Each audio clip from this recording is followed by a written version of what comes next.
Hey, welcome to episode of Chad's Beer Reviews. My notice tonight's beer has been sitting that middle shelf for a while, so I just ate dinner. I need a good palate cleanser. Usually you have dessert, but I wanted to go in the opposite direction. So we're doing a nice, famous, I believe it's the number one selling Pilsner in Germany. Fact check me on that. Krombacher Pils, original import from Germany, 4.8 ABV. They actually have the ingredients on there, but nothing really surprising. Looks like this was canned in January, so it's 3.5 months old or so. Anyway, pour it into the mug, not a Pilsner glass. It's a beautiful gold. I would just call that gold. Very, very clear, almost as clear as a cider. Just about as clear as lagers tend to get. Nice big, I don't know, 2-3 fingers of foam when I poured it. Let's give it a whiff. Yeah, it smells like German Pilsner. I can smell the Pilsner, the actual like Pilsner malt itself. Yeah, a little bit of spicy hops on there. Has like that distinct lager kind of aroma, especially like a German lager. You know, just smells like beer. But yeah, lovely Pilsner hop. It's kind of simple, but usually these taste more complex than they smell. Let's give it a try. Cheers.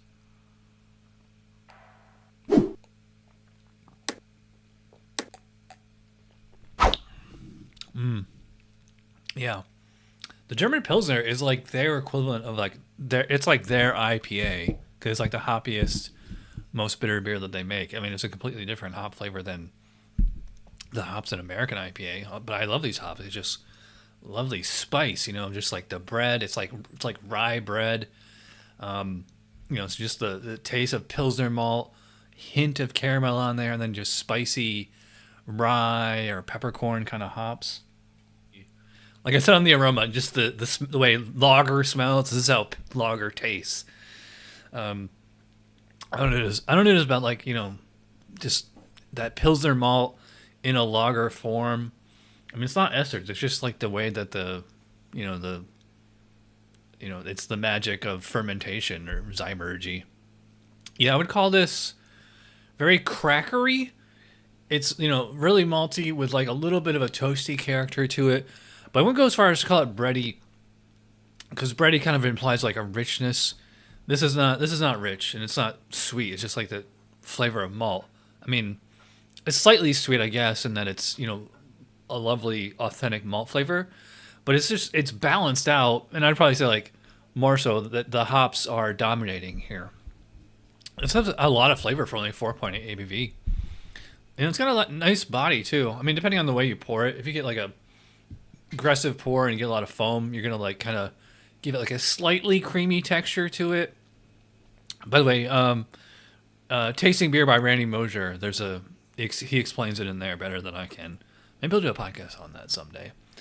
So anyways, this drink's like a lager, but it's got a lot of body for only 4.8. Like this, to me, this feels like a much stronger beer, like something in the 5s or 6s. It's pretty well carbonated. Probably put about medium body and like medium high, maybe even just straight up high carbonation. Nice snap, nice zip to it. The carbonation like really accentuates the spiciness and the bitterness of the hops. So yeah, I don't know, man. I have to like really think about it as to like which is my favorite German Pilsner of all time, because right now it's a toss up between this and Bitburger. I'm gonna do a blind tasting someday. I think I give the Bitburger a 9, so I'm going to give the Krombacher Pils a 9 as well. If I was judging the spec, I think this is at least 45 points, possibly the full 50. I would have to, see how close it, conforms to the guidelines, but it seems like it's right there. So, yeah, like I said, Germany's best-selling Pilsner, so, it's not like it's like some macro, adjunct thing. So if it's fairly cheap, too. So if you see this and you've never had it, I definitely recommend it. Also, Bitburger. All right, so I'm Ramen. If you watch all the way in, you're awesome. Prost.